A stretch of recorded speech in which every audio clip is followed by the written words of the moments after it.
baby, you had that cord. Oh man! Happy birthday! You had a necklace. Oh my god! Oh my god! Oh,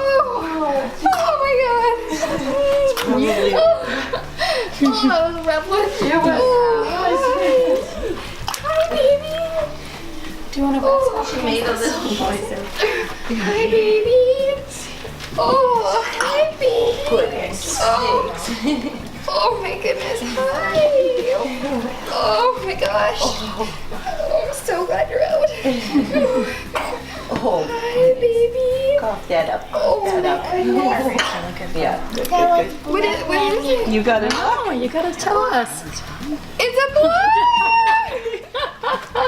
I knew it! There you go. You guys can make both. Baby boy.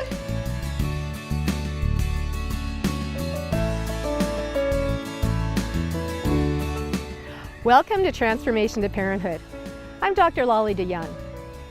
In this TV series, we'll explore the kaleidoscope of choices in pregnancy, birth, and early parenting. We'll look at where you birth, how you birth, and with whom you birth, and talk about infant feeding and healthy family living. Our aim is to support you in transforming into a parent who courageously uses their voice, respects the choices of others, and ultimately trusts themselves. When I was talking about the show, I thought to myself, this would be a really great resource for new parents and new mothers that are in the position that I'm in, that have questions, that don't know what to ask. And this was going to be a way for me to kind of find out what those questions were for myself. My background is in human and organizational systems and human development. And just based on my own birth experiences, which were a number of years ago, I've come to the conclusion that people want to make their own choices, but they want to make informed choices. So what we're aiming to do with this TV series is to present information, to bring in subject matter experts, to talk to parents, and explore the kaleidoscope of choices that are available to new parents.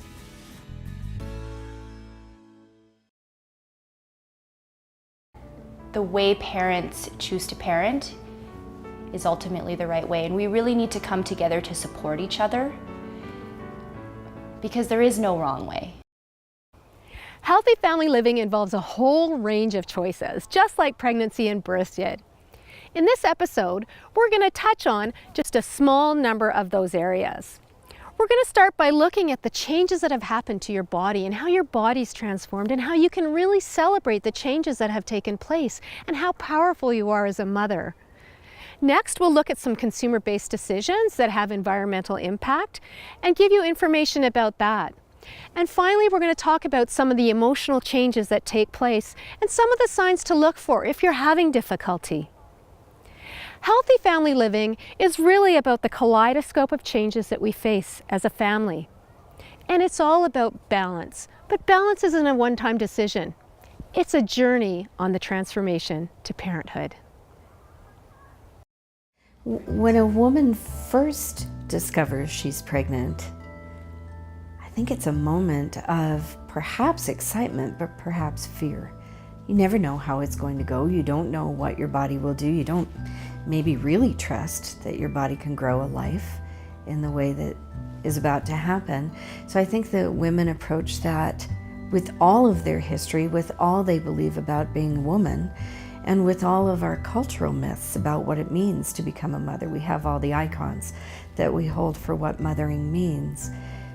I think it can be a little startling to some people to see their body grow and change in certain ways. Typically, your body's already begun changing before you find out you're pregnant, even with the new tests. So I think it's important to realize that the changes that you see are confirmation that things are going well. I've worked with women who have had a history of being uncomfortable with the way their bodies looked, that suddenly they could embrace their new body. They didn't have to suck in their belly so much because it was going to be full no matter what they did, so they could at last eat what they wanted and let their body be shaped the way that it was.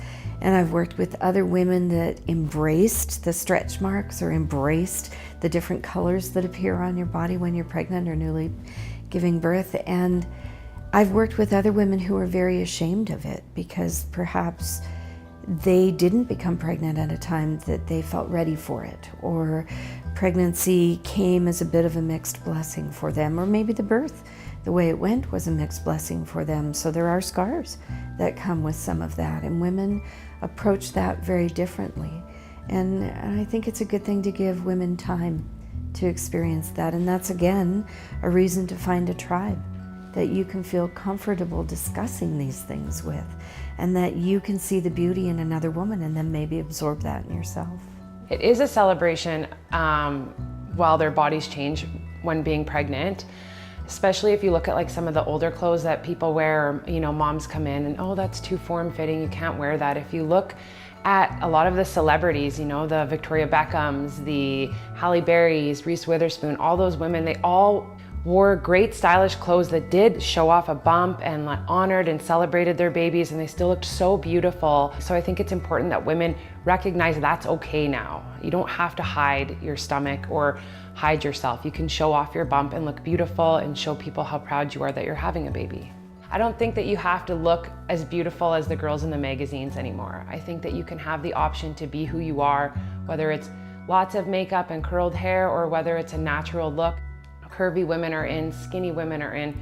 So I think that people, especially women who are going up against that kind of society's viewpoint on what's beautiful, especially when pregnant and maybe not feeling as comfortable as they normally are, they literally need to just put that behind them. They just need to do what they're comfortable with.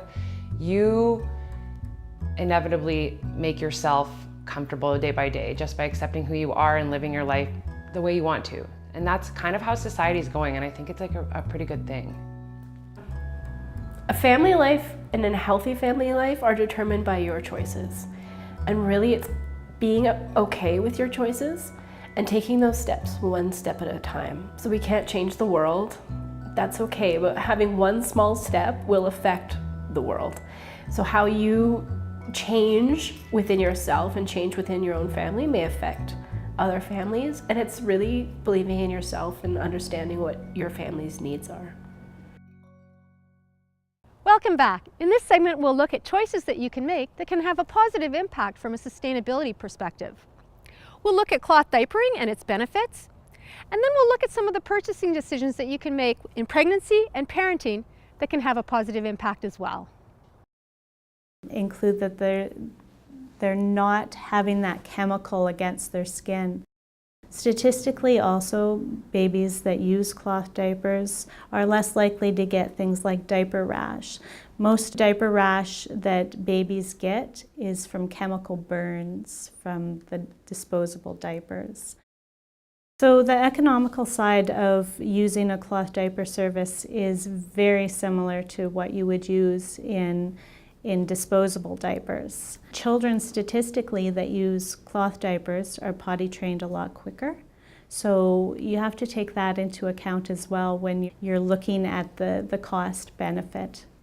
The disposable aspect with the, the accumulation of the landfill contribution is a big item.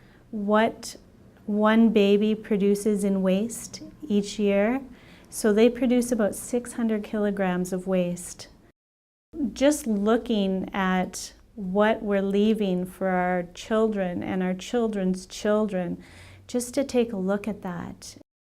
When we become parents or we even become pregnant, we have, I don't know if it's media who says that we need to have all of these things. It's really not necessary to buy absolutely everything when you have a child. I'm definitely pro recycling. What about getting something secondhand and painting it? There's all kinds of environmentally friendly paint. There's just being creative. Do your own style. Go get something secondhand and just upcycle. You can go and you can get furniture that somebody paid full price for a fraction of the price. And I would highly suggest doing that. It's something that makes me feel really good as a parent and makes me super excited when I know that I'm actually saving money. And when I sell those things, I'll get at least the same amount of money as I bought them for, versus buying them in the store. So we hear a lot of questions about what do I need for my baby? And one of the things that it seems a little bit ironic as someone who's a retailer to say, but what we do say is you don't need a lot of things for your baby. You need a lot less than you think. You need a safe place for your baby to sleep. You need a safe way to transport them in a vehicle. And you need a way to feed them. My preference is breastfeeding because it's cheap and natural, but the rest of it is extra. Our recommendation is generally less is more when you're buying baby gifts. When you're looking for baby products, one of the things to consider if you're focusing on sustainability, if it's a wooden toy, check and see if there's a reforestation option. We have some products that you can pick up that the company's rebuilding more forest than they're taking down to do it. You may want to consider fair trade products so that you know the people who have made that product were paid a fair and living wage. Some of the products out there, fair trade programs, may be supporting women who've been rescued from the sex trade. Others may be supporting children who have been pulled from child soldier. In addition to that, maybe focus on something that if you do throw it away when you're done, it won't spend a lot of time in the landfill, something that'll be a little bit more biodegradable. Or perhaps if you're buying a plastic toy, look at something that's been recycled plastic. I also really like higher quality products so that I can pass them down from my first child to the second child to the third child to a cousin down the way. Welcome back. In this segment, we're going to talk about fashion and pregnancy. And then we're going to talk about one aspect of fashion after pregnancy, baby wearing.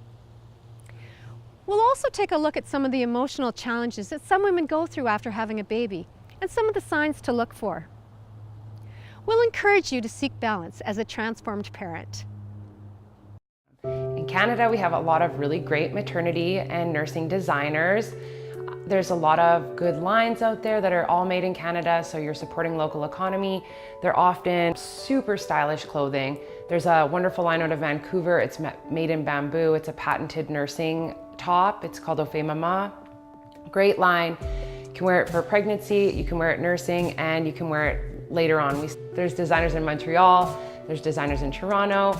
We also try and support lots of Calgary designers as well. So we have a mom that makes us cute little nursing hats. We have people who make us tutus from home. So just kind of fun, unique little pieces. I think that there's a taboo from the past about maternity clothes or about what you need to look like when you're pregnant. And I think that if women learn to just leave that behind them and they can still wear whatever style they are, whether they're, they like the yoga clothes or whether they like to get dressed up in fancy. It's important that people look good while they're pregnant and still feel good in the same way that they had originally. Baby wearing is essentially wearing your baby in a carrier, not as an item of clothing, but it does work sometimes as an accessory, which is kind of fun. But essentially you're going to put baby into a carrier, you're going to strap them to your body, and it alleviates the need for a stroller. It allows you to be a little bit more hands-free. We hear a lot of people come in and say, hey, I can go pee now, which isn't something you necessarily think of ahead of time, right? I like baby wearing for several different reasons. When I really got into it, I liked it because of the temperature, like it'll help the baby align their temperature and breathing and heart rate with you. So I got all hooked on that. It's also easier. My baby didn't cry nearly as much. And when I really got into baby wearing, I had 3 kids, and only 2 hands. So then it made my life way easier. Really, carriers are a safe option if you follow a few key checklists, basically. So you want to have baby high in the middle of your chest. We want to have their head close enough to kiss. Our mantra with baby wearing is visible and kissable. In addition to that, it's less of a safety thing and more of a comfort thing. We do like to see babies' legs in what we call an M squat. So that means that their knees are at or above the height of their bum. And then at the end of the day, we always say, check now, check often. Men baby wear all the time. It depends on the man. One thing we found is a lot of men like buckle carriers. That's kind of a thing men like. The hardware, I guess. They don't necessarily like the big long wraps. And of course, that's a generalization. The benefits for mom are actually, it can reduce your postpartum depression risk. So if you're suffering from postpartum depression, wearing your baby against your body can actually stimulate some of the hormones that will help you be a little bit happier. I experienced that myself with my second, and it was pretty powerful. Many women experience some level of postpartum blues during the initial 2 or 3 weeks after baby arrives. And for some women, those don't resolve on their own and they progress into symptoms of major depression, which has the same symptoms of major depression at any other time in life. So difficulty sleeping. With postpartum, it's sort of looking for, even given the opportunity to sleep, women are not able to sleep. That can be a sign of depression. Or significant changes in appetite. Lots of women talk about feeling sad, and many women talk about the mood shift being more irritability. And then of course, sort of withdrawing socially, feelings of guilt and shame, suicidal thoughts, of course. All of those are, some of the signs that a woman might be slipping into more of a postpartum depression. And so in those cases, it would always be important to speak with a medical doctor and also seek other local resources that could support. I believe healthy family living would incorporate balances in power and respect and ways of being within the family that support each other to get the rest they need, to maintain some identity outside of the family, perhaps, and in a community of support, perhaps socially, perhaps professionally. I think healthy family living would entail balance in a lot of different areas. And I think it's hard enough to find balance within our own families without trying to run everybody else's.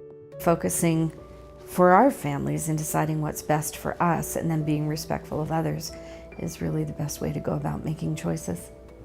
It's important to have that support and to have the community of people who are all in this together, whether we do things differently, whether we feed differently and how we parent.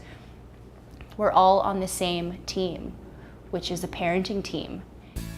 This episode, and indeed the entire first season of Transformation to Parenthood, has only touched on a small number of reflective surfaces in the kaleidoscope of parenting choices. Did you know that a kaleidoscope cannot function without light? I hope the series has brought light to your transformation to parenthood. I'm Dr. Lolly DeYoung. Thank you for joining us, and I hope you'll join us next season.